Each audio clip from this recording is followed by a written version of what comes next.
The Commentary Booth is a show for media lovers by media lovers just like you. If you want to support the show, go to jamieappsmedia.com.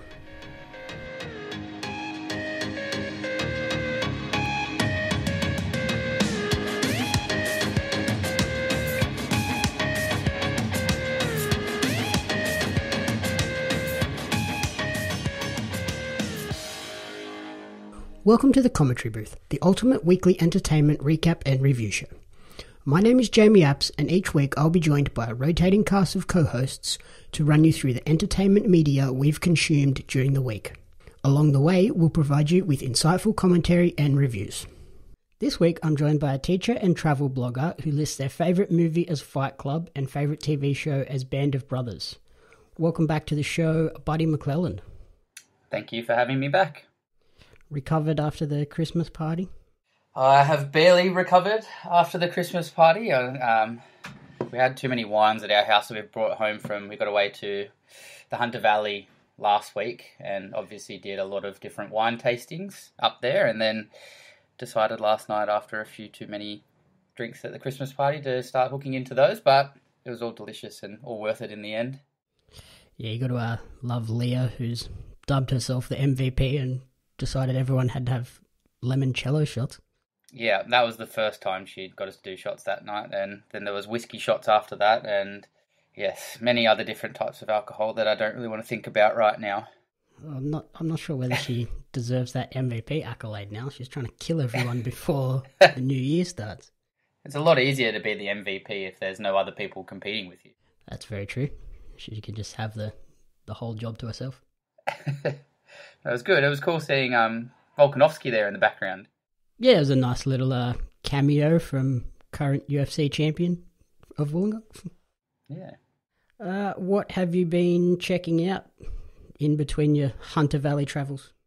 I've got my new Xbox. I've got some new stuff that I've been watching on Netflix. I've rented a couple of movies. I've been pretty busy, actually.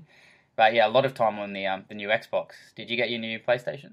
Yeah, picked it up at, I think my pickup was 8 a.m. on launch day. Where'd you pick it up from? EB at Shell Harbour. They were doing with COVID and everything, to have people not big groups gathering. It was assigned pickup times in batches of 3. So there was people there when I got there at 8 that were already in the store picking theirs up, and then my group went in and got ours, and we left, and there was another group of 3 ready to go. So it was a really good way to do it, actually. Yeah, very structured. I just had mine done like everything else in 2020. I had the postie bring it. Oh, risky move. Yeah, I ended up having to go to the post office to get it, but it was fine. This is the first time I've ever tried to do anything outside of a phone with Telstra, and they got me with their plan for the Xbox, and I also get the free Game Pass as well, which is pretty cool. And they bumped me from, I was supposed to be Wave 2, so I wasn't supposed to get it for a couple of weeks after the initial release. They bumped me up onto Wave 1, and it was ready to go launch day. Oh, that's lucky. That's an awesome little bonus, unexpected gift before Christmas. Yeah, and surprising for Telstra to be doing that. They're not really known as like a EB Games or the Gamesman or JB Hi-Fi or anything like that, but so far so good. Yeah, even with the PlayStation, I know there was a lot of issues with people getting them in that first week, but they seem to be getting a lot more stock in the last week or two than even they expected. I went in and picked up, I ordered the headset as well, because it's got all the 3D audio and stuff in the new headset. Yeah. And they got bumped back from release day, so they only came in on December 3rd. But when I was in there, they had a lady in there trying to buy a PlayStation, and they were like, oh, you're probably not going to be able to get one for a while off just coming in and grabbing one off the shelf, but they are coming in a lot quicker than we expected. So it seems like people that looked like they weren't going to get them for Christmas might just scrape in. Right, because that was the big thing I heard, that people that were trying to get them for Christmas probably weren't going to be able to, for both.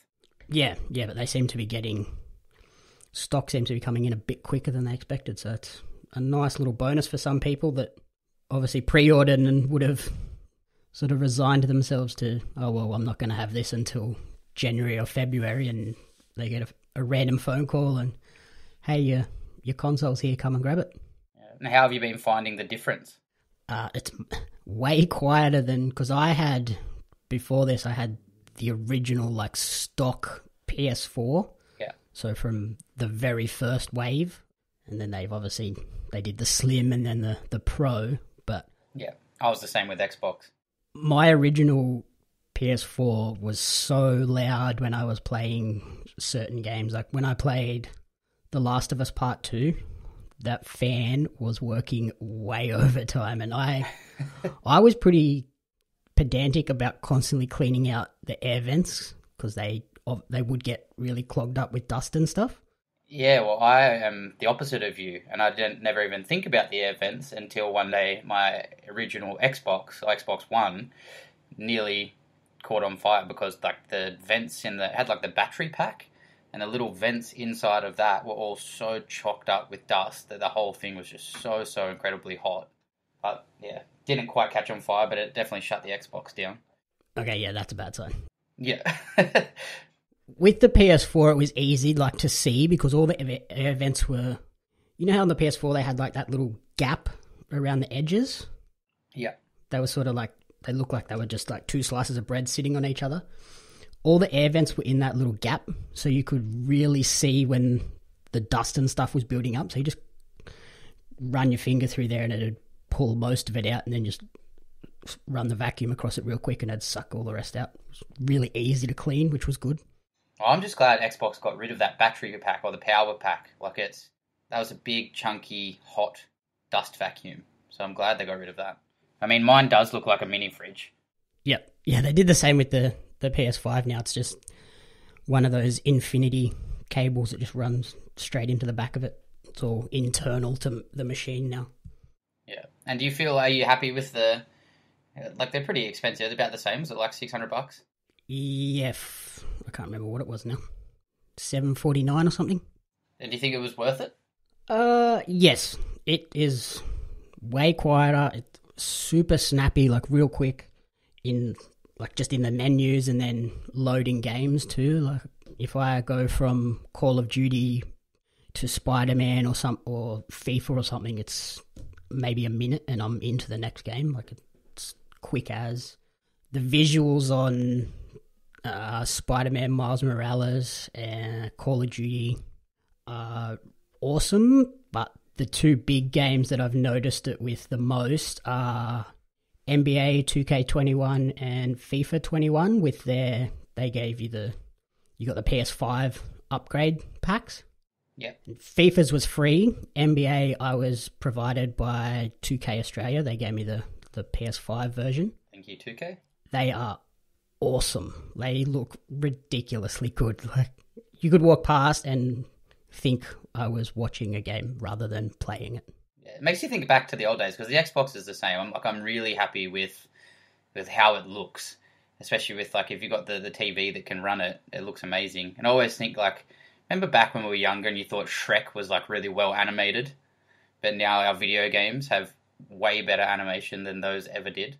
Yeah, and you think back to like FIFA 99 and like, oh, it looks so lifelike, and now you look back at it and it's like, oh my god, it's like triangles everywhere.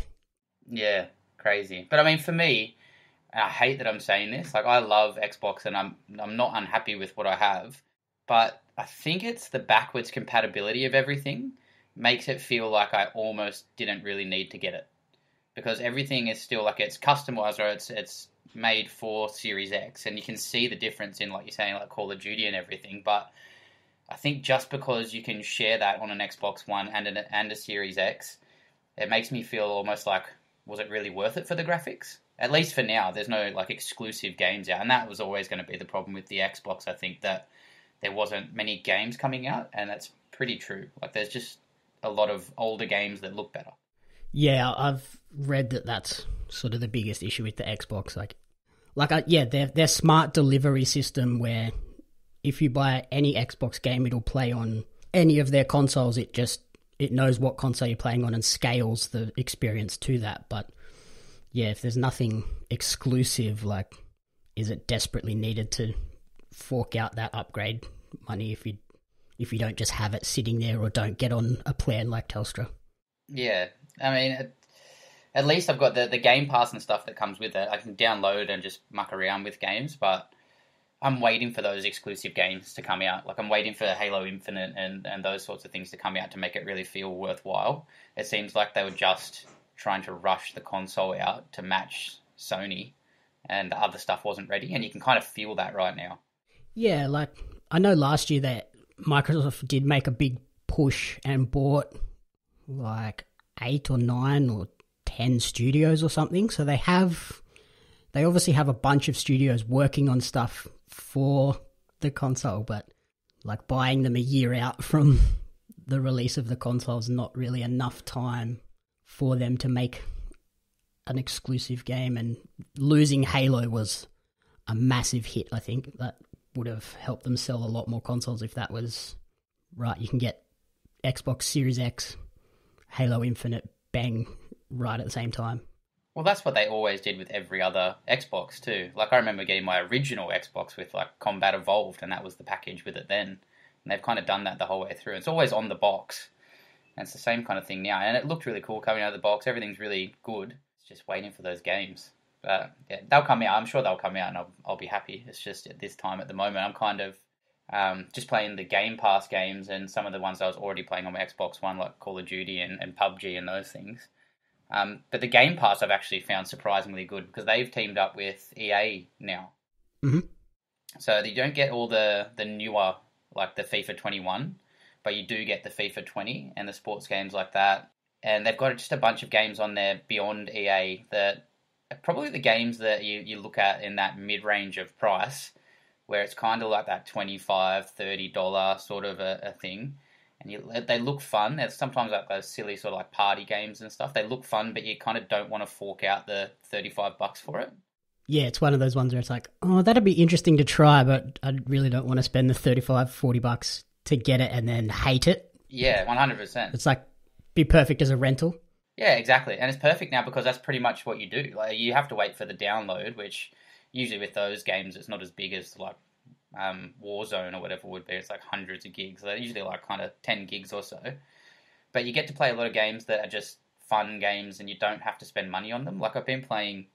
Have you seen that Untitled Goose game where you're just like a naughty little goose that runs around and honks at people and just gets up to mischief? I've been playing that. I've been playing like Totally Accurate Battle Simulator where you got these little jelly armies that fight each other. I downloaded Ace Combat, which was something that I was going to buy for, when it came out. I think I was going to buy it for nearly $90, and then I didn't, and then it was on the Game Pass, and I'm really glad I didn't buy it for $90 because I didn't really like it much. Yep. But it gives you a chance to then play those games without any burden of price, which has actually been really, really good. Yeah, do you find you're more likely to try something now? You're like, it looks okay, I'll give it a shot, and then if it's a dud, you can just delete it. It's not like, I kind of have to try and push through this because I've spent $40 on it. Yeah, exactly. I'm not forced to like it. And I guess that probably works both ways, where I'm not trying to hang on to it and find all the positives in it.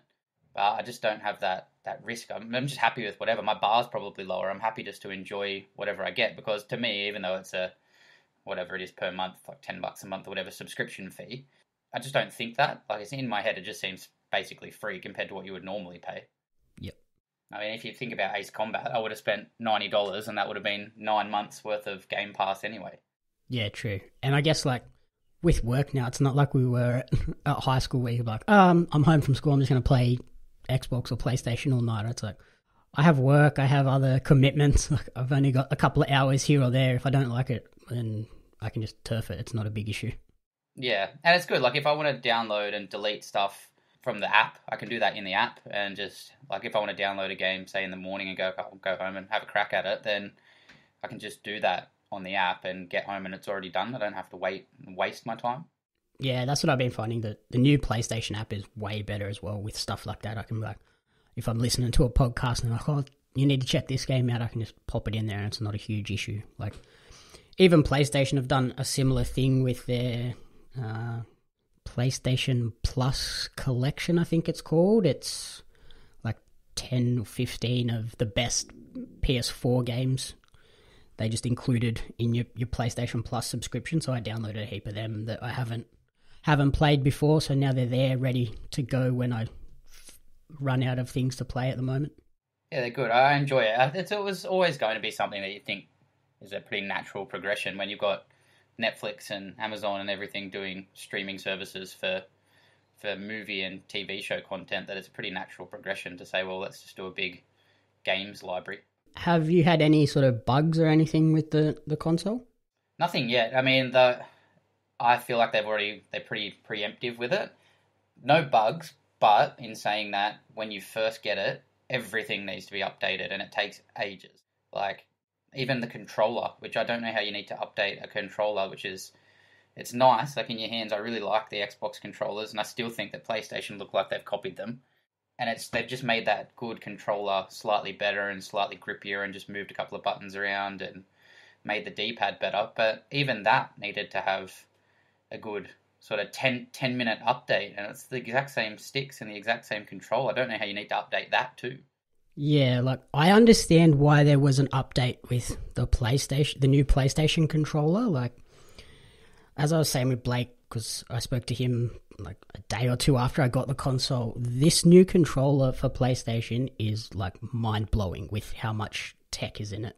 So the triggers are adaptive triggers. So when you're playing a game like Call of Duty or something, every gun feels slightly different because the controller can adjust the tension in the right and left triggers. And if a gun jams, it can like totally lock the trigger on you. So that's a really cool thing. And in the new FIFA, the PS5 version, they've incorporated that too. So the haptic feedback, you'll get the vibration from whatever side the person tackles you from. As a player gets more and more fatigued, when you're pulling the right trigger to sprint, it's harder and harder to pull in.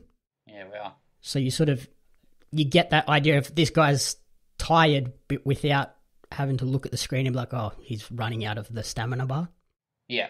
Well, I'd say just watch that space. That if it's anything like the Xbox controls in having extra features and having everything set up, then the Xbox One isn't as good as that, obviously, but sometimes it feels like the more tech that's in them, the more that can go wrong. And that was my biggest problem with the Xbox One, was I went through so many controllers for no reason, just because random things and bumpers and all sorts of stuff would just randomly break. So for me, overdoing it sometimes, I'm more concerned that I'm going to have to replace them more quickly. Yeah, I am a little bit concerned about these triggers because, yeah, there's obviously gears and stuff in it rather than just being a pull button. Yeah, there's a lot going on. Is more potential there for issues to happen. Have you played Hellblade: Senua's Sacrifice? I haven't. I'm pretty sure that's on Xbox now. It's a game by Ninja Theory, who Xbox purchased last year. So I've just started my first playthrough of that, and it's a crazy looking visual game. And when you start it, it even says we recommend playing this with headphones because it's all about mental illness and like psychosis. Oh wow. So as you're playing it, you'll hear like people talking behind you and like whispering, and it moves all around your head. Like, it's really trippy.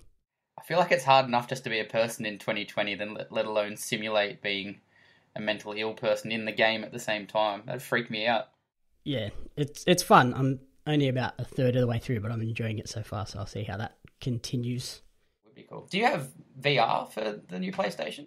No, I never jumped on the PS VR train. Like, it's expensive, and there's really only a few games that I think I would try for maybe a couple of hours, and then that'd be enough. Like, yeah, it doesn't seem to be enough there that justifies the cost for me at the moment.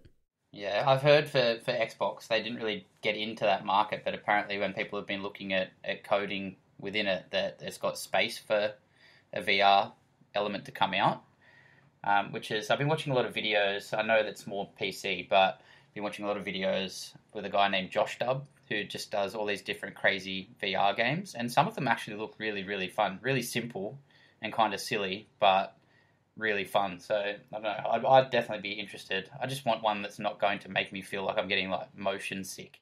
Yeah, that's another big concern. Like, do I outlay $250, $300 for this headset and then play my first game and instantly get motion sickness and be like, well, I'm never putting that back on. Just spew all over it. Yeah, I don't know. These games look fun though, so yeah, it's worth a crack for me if you can do it. I think the one that they were saying, and I'm still waiting for it to all come out, is people were talking about it being VR for Flight Simulator. That'd be awesome. Like, I don't think you would get too motion sick with that. Yeah, just take air sickness tablets. Unless you started doing the old flippy loops and stuff, then you might get a bit sick, but... Yeah, you know what people are going to do that. Yeah, that would be cool. So yeah, I'm interested when it comes out, so we'll see. On Game Pass, search Hellblade and see if it's there. If it's there, I reckon give that a try. Okay, I'll have a look. On the bugs front, I've had a couple of issues where, like playing Miles Morales, it froze up and then just shut down on me, but it seems to have been rectified with the last couple of updates. I haven't had too many issues since then, so a couple of little things, but nothing that's... When it locked up, I was really scared there for a little while. It was like 3 days in and it just totally froze and I couldn't do anything. I couldn't turn it off. I just had to unplug it and it was like, uh-oh. Hey, you survived the red rings of death. This should be nothing. I survived the red rings of death multiple times, so I think I'll be fine. Have you seen the trailers and everything for Cyberpunk 2077? I've seen the trailers, but yeah, I'm not really deep into those sorts of games, but I have seen the trailers. They look like they're doing a big push for it. Yeah, want to check it out when it comes out this week, but also it's only the PS4 and Xbox One version. They don't have the next gen version yet. Yeah. And I'm kind of like, do I just wait and then buy it when it's like discounted and the better version?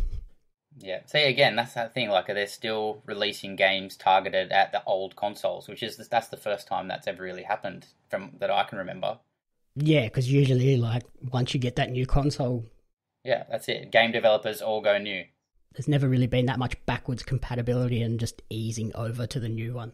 Yeah, there's got to be some people out there that are going, why did I bother? Especially if you don't have the TV that can handle it.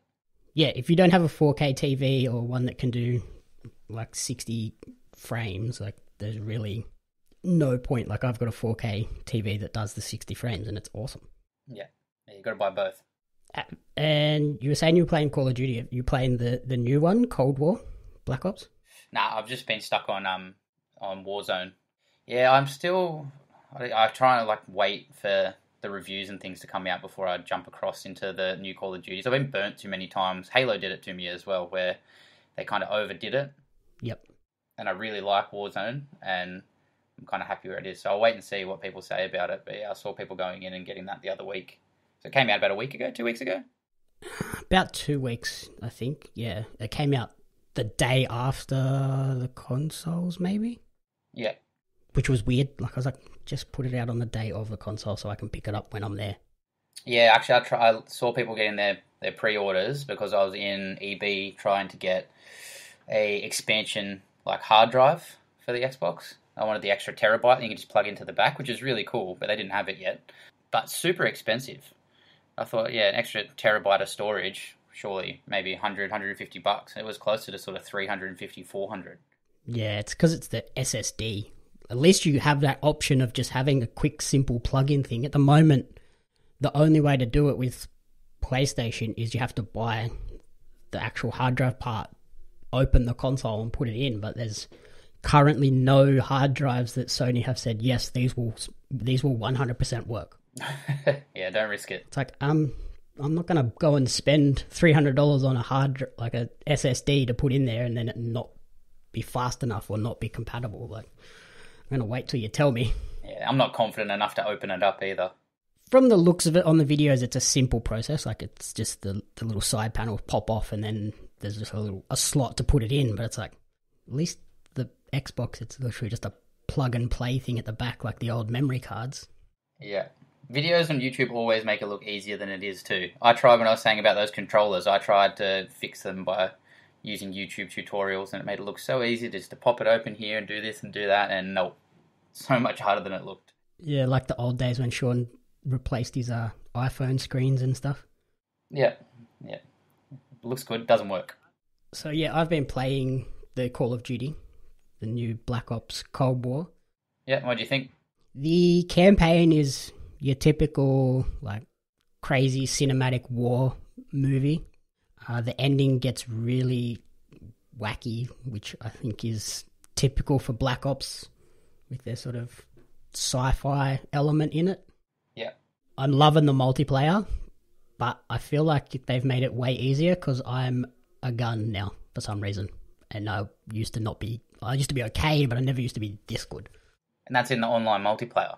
Yeah, like I'm having games where I'm going, like my KD is 3 or 2.5. Like I sit around like 1.8. And I'm like, yeah, I used to be around the 1.2, but when I'm hitting consistent 2s and 3s, I'm like, what? Is this easier or is everyone just crap because they haven't played it that much? Yeah, weird, because, I mean, for you to be getting kills means that other people have to be losing, so... Yeah. I don't know if it can be easier. Maybe it's just the quality of people. I know for me, the other thing is that I have put so much time into just playing this one game in Warzone that you kind of don't want to lose everything and start again. So I feel like a lot of people are probably in that headspace of, I'm still enjoying this, why would I change? Yeah, like you can still play Warzone. Like I can still access Warzone through this new one, but it literally just... It downloads the PS4 version of Warzone. There's no new version of Warzone yet, which is weird. I mean, I think the people that are super competitive at Warzone are still going to be playing Warzone. So you're probably getting people that aren't as intense on the Cold War. Yeah, I think that's another big thing too. A lot of people have transferred over to Warzone rather than just team deathmatch and capture the flag and stuff. Yeah. Which I'm happy about because it makes me feel real good about myself. I'm stuck in Battle Royales. I still yell and scream at the game though. When it spawns people behind me, I'm like, frustrating. Yeah, maybe you just need to get a throwing controller though so you don't throw your adaptive triggers into the ground. That's true. Or you get those people that like snipe ridiculously well and you're like, okay, thanks. There's always those people. Especially now with cross-gen, like people are playing on PC at the same time. It's like, yeah, I don't know if you're cheating or not, but I feel like you have to have sniped me that quickly from that far away. Yeah, they're pretty good at getting cheaters though. Like they followed up pretty quick. Yeah. So I've seen a few people on there with aimbot and stuff, and it's not very regular considering the amount of people that play. Yep. So yeah, after playing sort of Call of Duty, I went on a massive war kick this week. I checked out 2 war movies. First one being Ghosts of War, which is a 2020 supernatural horror flick on Netflix that follows a group of 5 American soldiers during World War II who are given the task of protecting this French castle that used to be a Nazi high command center. And then as the movie goes on, the assignment quickly turns terrifying as the soldiers begin sort of having visions and crazy nightmares and being tormented by this ghostly family of the manor, which is a really cool, interesting like twist on the typical World War II movie. Yeah, it's a weird way to take it. Yeah, like it's just obviously just gone World War II, Nazis, and then they, instead of being zombies, they've chucked in ghosts. Yeah, maybe they were doing too much Call of Duty as well, and Nazi zombies just turned into Nazi ghosts. Yep. So it's fun until... So about 2/3 of the way into the movie, it takes this really weird turn and becomes like a massive sci-fi movie, which just felt odd. Like it didn't feel attached to the rest of the movie. It kind of just... It's like, remember when... what was the movie? I See Dead People. The Sixth Sense. Sixth Sense, yeah. Like how that takes that massive twist, but you look back on it and you can see all the hints that made that twist make sense. Yeah. This one just pivots and you're like, what? Where did this come from? I feel like it's always quite hard to have sci-fi and supernatural jammed together. Like science and ghosts don't really go well together as themes. Yep. Yeah, and that's what this does. Like the sci-fi bit tries to explain why they were having the ghosts pop up in the house, but it just doesn't work. It ended and I went, ugh, what the heck? Yeah. That was a weird last 20 minutes of that movie, which ruined the rest of the movie for me, really. Yeah. I was like, oh, that was a fun movie up until then. And then the other movie I watched was The Last Full Measure, which was based on a true story about this Pentagon lawyer called Scott Huffman, and he is tasked with interviewing a bunch of Vietnam veterans in order to assess whether a Medal of Honor should be awarded to Air Force pararescueman William H. Pitsenbarger, who this Air Force soldier was lowered into an ambush in Vietnam to provide aid to a bunch of army soldiers who'd been attacked. And it's a movie that has a bunch of stars that didn't expect, but they all sort of work. Sebastian Stan plays Huffman, and then some of the veterans are Christopher Plummer, Ed Harris, Samuel L. Jackson, and Peter Fonda. And it was a slow, like very slow movie, which it sort of dives into this long-rooted conspiracy within the Air Force where only like officers and generals and stuff could be awarded the high-level medals such as the Medal of Honor. There was hardly any just regular enrolled servicemen ever awarded those medals. Really? Yeah, so it was essentially like people would put in their reports and commendations saying, hey, this guy did something ridiculous, like he saved a bunch of lives, and it would eventually get to a point where the report just disappeared. It never got through the higher chains of command, so unless you were a general or an officer, you never got a Medal of Honor or a Purple Heart or anything like that. It was just like, no, didn't happen. Makes you wonder how many people just didn't get recognised. Yeah, well, this Pitsenbarger guy, like obviously he's an Air Force guy. He shouldn't have been even in this ground battle, but they lowered him down as a medic to help out, and then he ended up like fighting off a heap of people just to keep these random army soldiers that he had no connection with at all to keep them alive.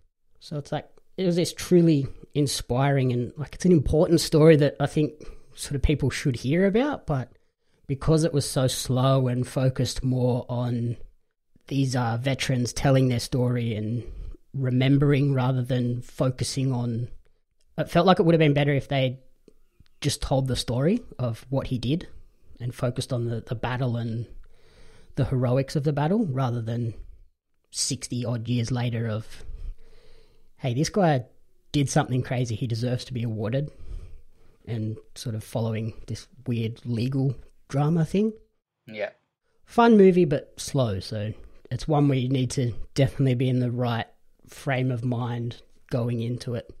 I think you're right. I think if they're talking, like I haven't seen this one, but if you're talking about the legal side of how it all works, then surely it would be more relevant to follow multiple stories rather than the one and talk about all these other people that happened to as well. Yeah, I think that would have been another way to do it as well, like focus on all these people that did all these heroic things and never got awarded rather than, hey, this one guy did this one thing and we're going to focus on where did this one document disappear to. Yeah. Good. Like, I'm glad this guy ended up getting his Medal of Honor. Like, he obviously died in the battle, which is why he got the medal, but he saved like 10 or 15 blokes.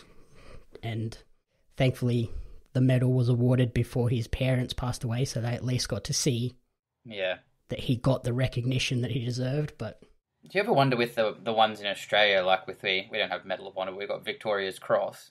Yep. And you always see that's the rest stops on highways are named after VC winners.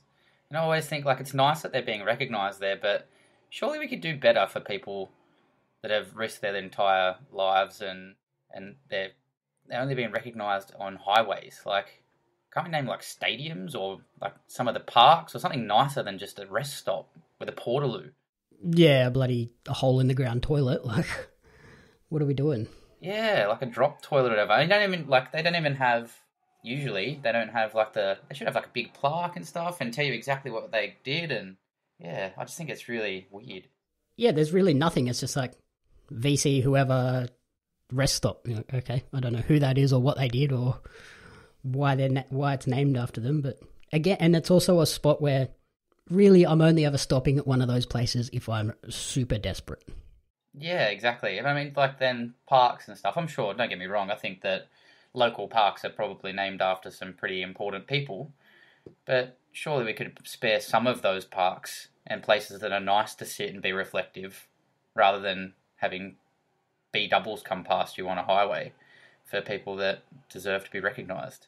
Yep, yeah, or like beaches or something. Like every beach I've ever been to is just named after where it is. Like, give it to one of these people. Yeah, something nice. Yeah, or lookouts. I reckon a lookout. Yeah, lookout would be nice. But then, like, what's happening with the army the last month or so has been a bit, not so good. Yeah, it's a different conversation, but I mean, yeah, that's I think that big thing that's going to come out of that is that you just like anything, you can't value the whole of the ADF and the Defence Force based on the actions of however many people. Yeah, I'm interested to see where that all goes, but It's a weird one for me. Like I obviously I don't agree with the things that happened. It's just it's awkward with I think like the SAS in my mind. It's like we're all willing and happy to send them off to go and fight these crazy scenarios and have to deal with all this really difficult and intense stuff and killing people and seeing people killed and risking their lives. And then we act shocked when they are impacted by that and they do strange things. Like it's not that they should have done that, but I also think we shouldn't be so surprised when things go wrong for them because we're putting them in situations that are incredibly stressful and intense. It's no wonder that eventually something weird and a bit morally wrong is coming out of that. yeah, when I watched the Four Corners report, it was pretty hard watching. Like, there's some bad stuff that happened, but Yeah. again, it's all still under investigation. But yeah, I'm sure there's going to be a few people that lose their medals. Yeah. But again, I don't think you should consider the rest of the ADF and the people that have won Victoria's Crosses before that based on some people's actions.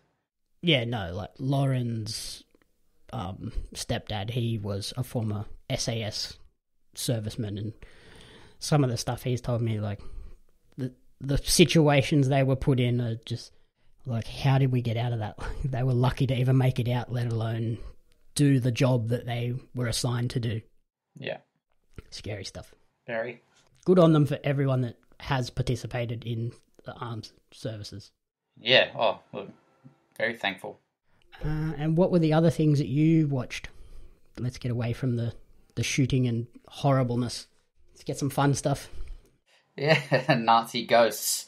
Fun stuff. I've been watching Netflix, We Are the Champions, so another sport-based, like a series, but it's not so focused in on just the one sport. It focuses in on the top-level athletes of fringe sports.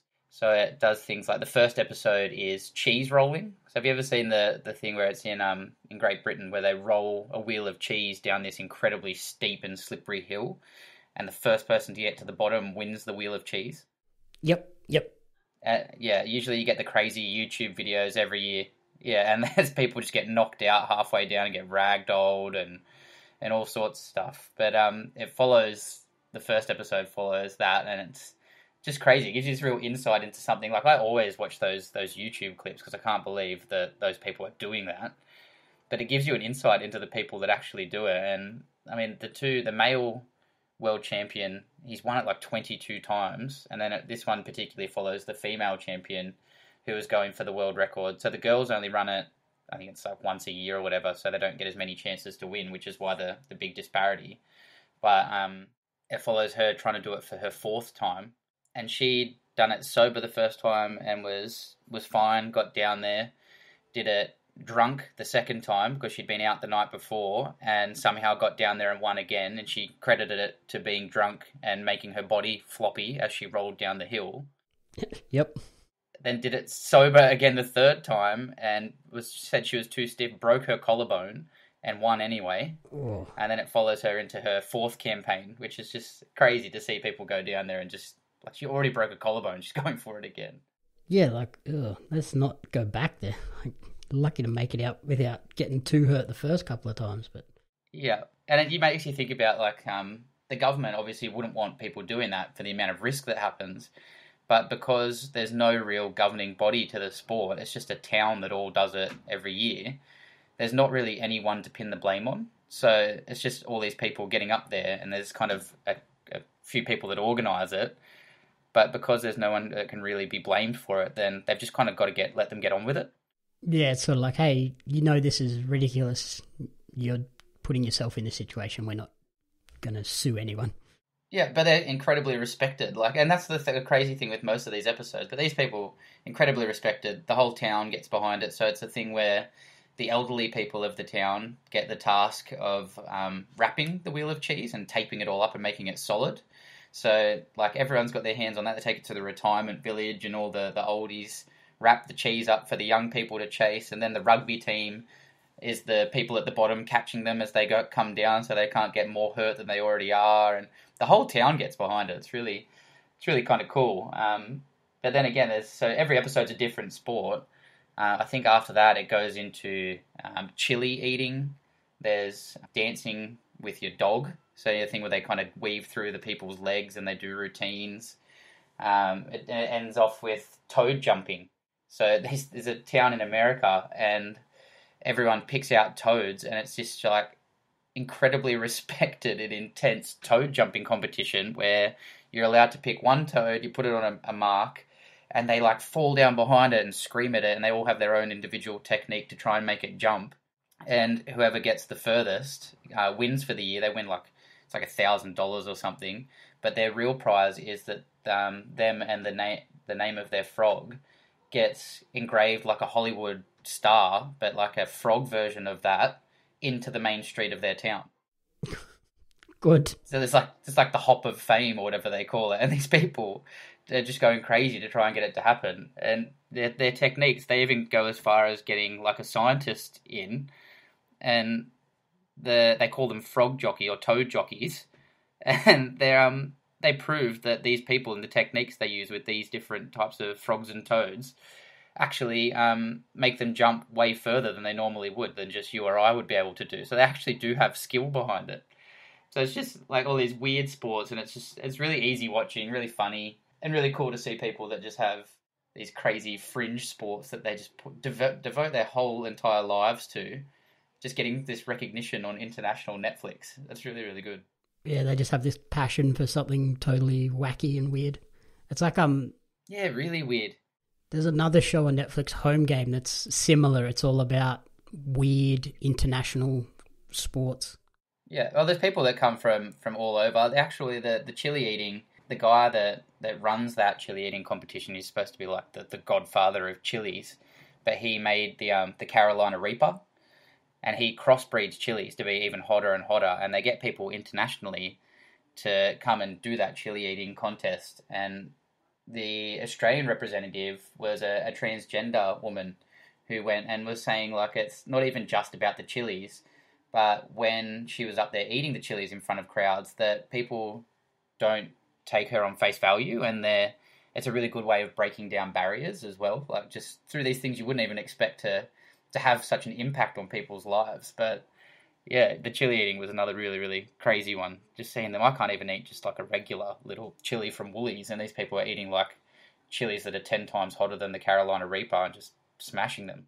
Yeah, no thank you. That is not anything I'm ever competing in. Cannot do hot, spicy food.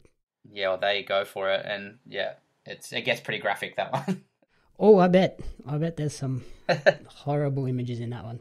Yeah, worth it though. I really enjoyed the series, and the cool thing is it's, if you don't like that sport, or you like the dog dancing one, for me was kind of so-so, but the next episode is going to be something different, so you can kind of there's no continuity to it, and the way that they've taken it is kind of serious but comedic at the same time. The narrator, I'm not sure of the name of the guy, but he is the voice of Optimus Prime from the Transformer movies. Okay, yep. And just some of the little jokes and stuff that he puts in there, but he's got that real serious Optimus Prime voice, just makes it that much funnier. Yeah, it's they take it a little bit tongue-in-cheek. Yeah, and the people are all happy with that. They all know that they're a little bit crazy, but they're proud of it, which is what makes it really, really fun to watch. Yeah, I had a look in it. They're only 30-minute episodes too, so it's not if you're hating an episode, you're not committed to an hour or an hour and a half on this one sport that you're not enjoying. Yeah, and my advice would be, As long as you don't mind watching people tumble down a hill, that first episode is so worth a watch. The cheese rolling is just hilarious. And yes, speaking of spicy food, I checked out Taco Bell today. Oh, how was that? So it was enjoyable. I would not have waited the hour and a half wait that some people were doing a couple of weeks ago. I'd have been pretty disappointed if I did that, but literally walked in there, got my tacos, came home, ate them, was like happy with my feed for lunch. And it was cheap too.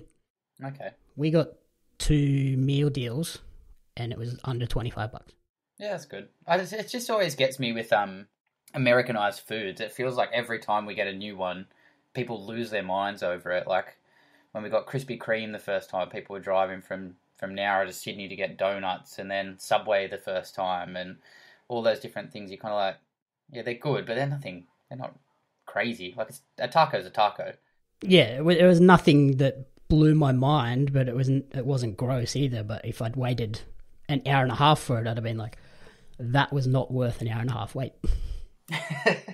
So like we tried to get it opening weekend and the following week as well, and both times we drove down there, saw the line, and like, nah, Sneaky Burger, Macca's, whatever. Like it wasn't worth the wait. But now that the lines have died right down, if you're flying through Albion Park, I recommend grabbing Taco Bell for lunch. Going through Albion Park while you still can. Yeah, they've made a lot of progress on that bypass. Now, when you go from my house out heading south, you take the new road. Like, it's all there, ready to go, basically. Yeah, nice. They just got to connect it up on the other side of Albion Park now.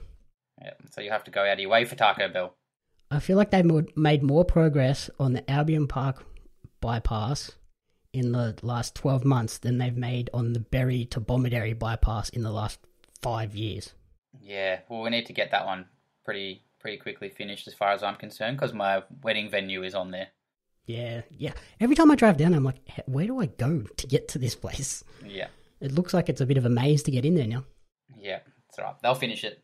It's probably a good thing. COVID slowed everything down for the wedding, so it gives them more time to finish their roadworks outside the wedding venue. And you had 2 more things on your list. Yeah, so a quick one that I watched, this is actually last night, just as I was scrolling through, night before last, as we were scrolling through the menus again to rent something. We watched a movie called Save Yourselves, which was it's kind of a funny take on kind of our millennial sort of a generation, being in your kind of mid-30s, and how addicted to phones we are. It's about these 2 people that basically try and go and have a weekend away and disconnect from the internet and their phones.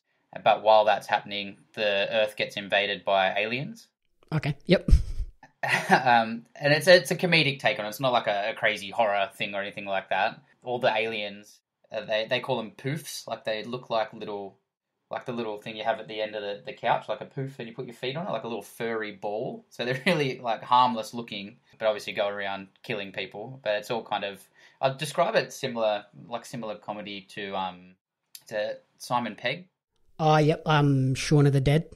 Shaun of the Dead, like that sort of, not even as graphic as Shaun of the Dead, but similar sort of comedy where it's just, a lot of dramatic irony and, silly stuff goes on. It was really, really funny and I enjoyed it. I kind of didn't get where it was going with the message of we're too addicted to our phones and we need to disconnect or we don't, because at the start you kind of understand that message of, we are on our phones too much. But in the end, if they were on their phones, they would have known what was happening. Yeah, they wouldn't have come back into chaos. Yeah, it's kind of a real mixed message happening. But I don't know if they really cared about it that much in terms of getting a message across as they did for the comedy, which was really funny. And I think if you're sort of part of that generation like we are, where you feel kind of bad because you're always so hooked onto your phone and the internet and everything, but then you also have people whose entire job and life it is to get you to buy new phones and be hooked on your phone. So it's that real conflicting connection and disconnection thing. There's a lot of relatable jokes and humour in there, which I found really good. The only thing would be that, like you were saying with the Nazi ghost movie, that it felt like the ending, they almost just didn't know how to end it, and it felt like they almost gave up. Like it ended, and Anne and I looked at each other, and were like, "What just happened?" Like the movie was so good to that point, and then it was kind of just confusing. Yeah, it was kind of like, oh crap, this movie's already gone for an hour and 10 minutes. We need to finish it now. Yeah, or maybe it was too hard to explain. I guess I don't want to give away the ending, but it's maybe it was too hard to explain how they got themselves out of the situation or whatever. Like it left a lot of loose ends. And you're right. Like when something like that happens, I really enjoyed that movie up until the last 15 minutes. But the last 15 minutes impacted my overall feeling of it so much that it went from a movie I'd really recommend to a movie that, yeah, if you've got some spare time, maybe have a look at. Yeah, it's disappointing when an ending of a movie is like that, where it's you're like, oh, this was really good, and then all of a sudden the ending, like, oh, that tarnished the whole thing. Like, it shows the importance of having a good ending. Like, I feel that's one of the hardest skills with writing stuff like that, and even writing anything in general. Like, I've found that writing articles, it's the ending is always sort of the hardest and most important because it's the last thing people are going to remember. Yeah, definitely, definitely. But overall, like, without thinking about that ending part, if you're sort of that millennial generation, I just found it, yeah, really, really funny, especially if you're sort of millennial in a relationship, a long-term relationship. It's just, yeah, very relatable humor, other than an alien invasion, hopefully. Yeah, fingers crossed.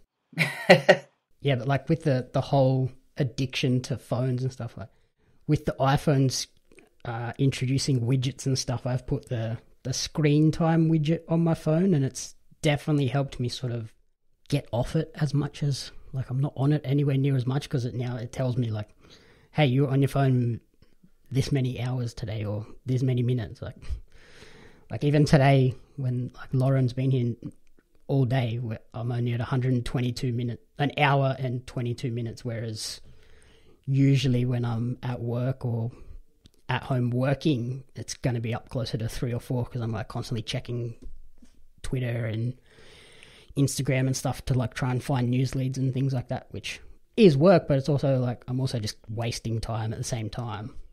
Yeah, it's hard because you do need to be on there for some things now, especially working from home and all the rest of it. Yeah. But you're right. Like, and this movie was good for that. It made me laugh, and it made me conscious of my phone again. Like today, I went to the beach, and I was sitting there at the beach looking at my phone. I kind of had a moment where I was like, "What am I doing?" Like, it was stunning out there today. Why am I looking at a screen in front of me when that's there? Yeah, like I actually do enjoy having that little widget pop up on the screen and be like, hey, you've been on your phone for this long. It's like, oh, right, I'm going to put that over there and just leave it for at least an hour and then get this work done and then come back to it. Yeah. And then the last one you've been watching is a big one. Big one, yeah. So I've been watching the newest season, or I should say we've been watching the newest season of The Crown, which I haven't been big on The Crown like Anne has. Anne's a very big, my house is quite royal oriented. Anything, and I'm talking from like medieval days onwards. If there's anything royal that may be consumed in terms of storytelling, it has been consumed in this house. And that goes for like documentaries and shows, Downton Abbey, yeah, being like more British, and even like Philippa Gregory novels, everything like. And The Crown is no different for that. But usually I'm pretty good at avoiding most of those things. I don't really get on the royal bandwagon. I have a hard time knowing there's a queen and at some points there was a king there that, I don't know, for me it just seems a bit redundant. They just seem that they sit there and have a lot of cool stuff and don't do much. Yeah, especially for Australia, like. Yeah, definitely.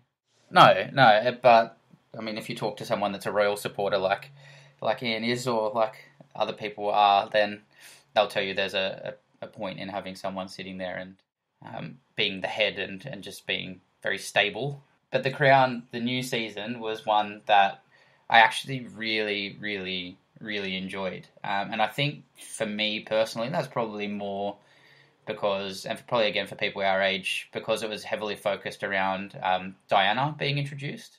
And it became something rather than a story being told about a time where I wasn't around and being more focused on sort of Queen Elizabeth and stuff like that. It's more focused around Charles and Diana and Camilla Parker Bowles, which is something that I really remember. So it made it a lot more interesting for me. And I think The Crown, like it's always been really well filmed, and there's been a lot at the moment coming out because it is so popular, coming out about them taking a bit of poetic license and not really having it completely factual.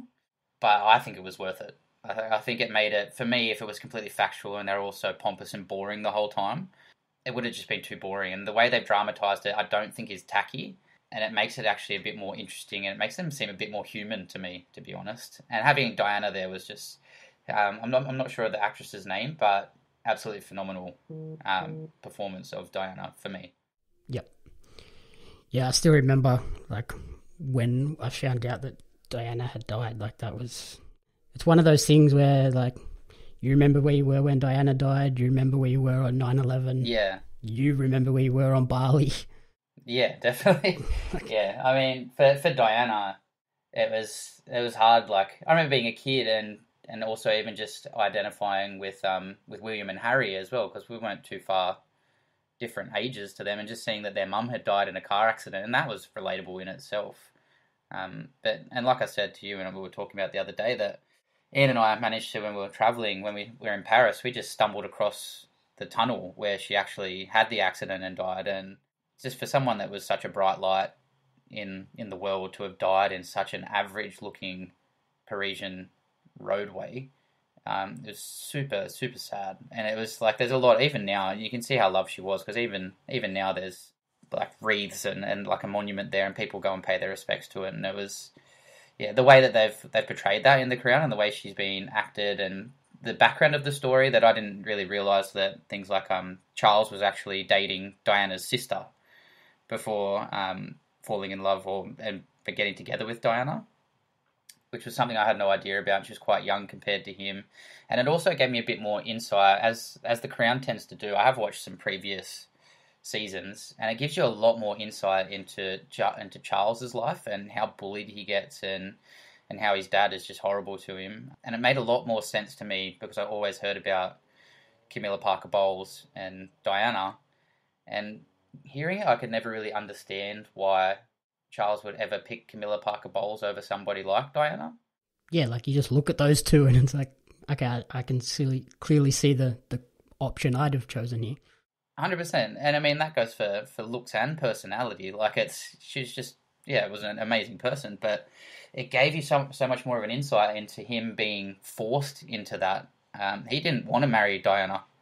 He kind of was forced by his family to do it and do the right thing, and he didn't want to do it, and they knew that from the start, and it gave me a lot more insight. He's always loved Camilla Parker Bowles, and again, that's where it gets tricky, where you're wondering what's dramatised and what isn't. Yep. But I think it gave me a lot more insight into that relationship, and trying to understand why would somebody like Charles not want to go for somebody like Diana. But yeah, the whole thing is really, really well done. It's got a really cool cast in it still. I mean, people like Helena Bonham Carter in there, and they all just do a fantastic job. So it's, yeah, I've really enjoyed the newest season, and it actually probably makes me want to go back and go through some of the ones that I'd already missed. Yeah, like, I started season 1 about this time last year, actually, around Christmas time, when I had time off work, and I enjoyed it. It's just, yeah, some of those episodes are quite long. Yeah. It's hard to commit to an hour plus episode sometimes, and then I just fell off. But from what I saw, it was really well done, looked incredible, actually sort of educated me on some stuff too. Like, I watch The Chase every afternoon after work, and like, I've been able to answer weird royal questions simply because I watched like the first third of a season of The Crown, which was very strange. Yeah, it gives you a lot of insight that you would otherwise not really be interested in, I think, for me. Yep. Like, it's just something that I never really thought would be interesting, I guess. It is interesting, and I can see why people do like the royals, and that was something that I never had previously. And yeah, I just think this season, like, they had to be very careful on top of what they already were, because it's weird to think that surely the Queen is watching it and has seen it. Yeah, you would assume so. Like, it's this massive thing about her life. Like, it'd be hard not to watch it. Yeah, exactly. But I mean, they don't really come out in a big uproar and kind of off with their heads to the people that made The Crown or anything like that. So, I mean, they must be at some level okay with it.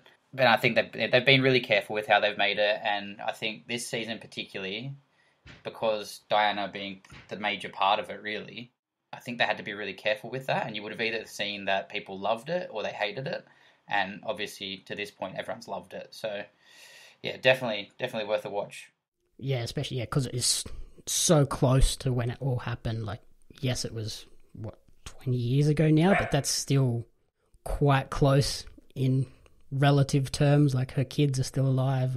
She's got grandkids now that obviously she never met, but it's still very close relations that are alive.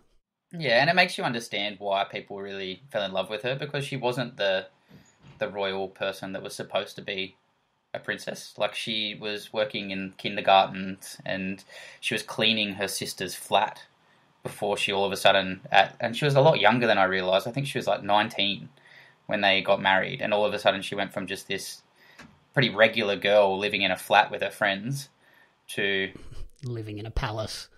But she was stuck in that palace. Like, they wouldn't let her do anything, and she knew that Charles was going out and cheating on her, and she couldn't do anything. And she sat there and kind of wrote back to people's fan mail and things, and just really kind of suffered at the start. And just, I never realised that. I always thought it was just a relationship turned wrong, but I guess it was a relationship that was never really right in the first place. Yep. But yeah, very interesting. I had no idea about that till now. Yeah, okay. I'm going to have to try and push through those first few seasons and catch up. Yeah. Because sure, they must nearly be finished. Like, season 5 is going to be real close to current time. Yeah, you can almost just get Meghan Markle to act as Meghan Markle. Yeah. I'm imagining that they were kind of, when they first started this series, like when they started season 1, they must have assumed that the Queen was going to be gone by the time they caught up to current time. She just keeps on ticking. She just won't go away, will she? She loves that job. And she still looks fit. Yeah. Like, she still gets around and she looks a lot fitter than Philip, I'll tell him that much. Yeah, well, if you watch these seasons and you start to get an idea of Philip, then yeah, I don't think many people would have much time for Philip after watching a lot of what happens. Okay. So what is your top recommendation for the week? Overall, just for historical value and like I said, really good. If you can make me enjoy and have some awareness of the royalty, you got to say The Crown. Yeah, definitely worth a watch. Okay. For me, it's pretty tough, actually, because those movies weren't the best. I think if you like the Call of Duties, check out the new one. And if you're a sports fan, pick up either NBA or FIFA on the next-gen versions and just be blown away by how accurate and crazy detailed those games are these days. And you can wait for cheese rolling 2K21.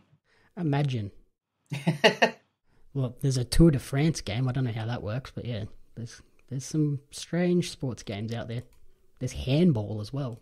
Just wait for the Game Pass for those ones. So thank you for listening to the commentary booth. If you enjoyed the show, please remember to rate, review, and subscribe. You can follow me on social media at JamieAppsMedia, and you can follow Buddy over on Instagram at a.b_CSEE and discover his 8-hour bushwalking adventure. Hey, I'm still alive. Thanks for having me. The Commentary Booth is a fan-funded production of Jamie Apps Media. You can support the podcast alongside our magazine Jam Zine over on Patreon at patreon.com/Jamie Apps Media. The following people supported at the Jam publisher level or higher, and you cannot fathom how incredibly appreciative we are for their support. Brian and June Hart, Courtney Paulson, Tracy Apps.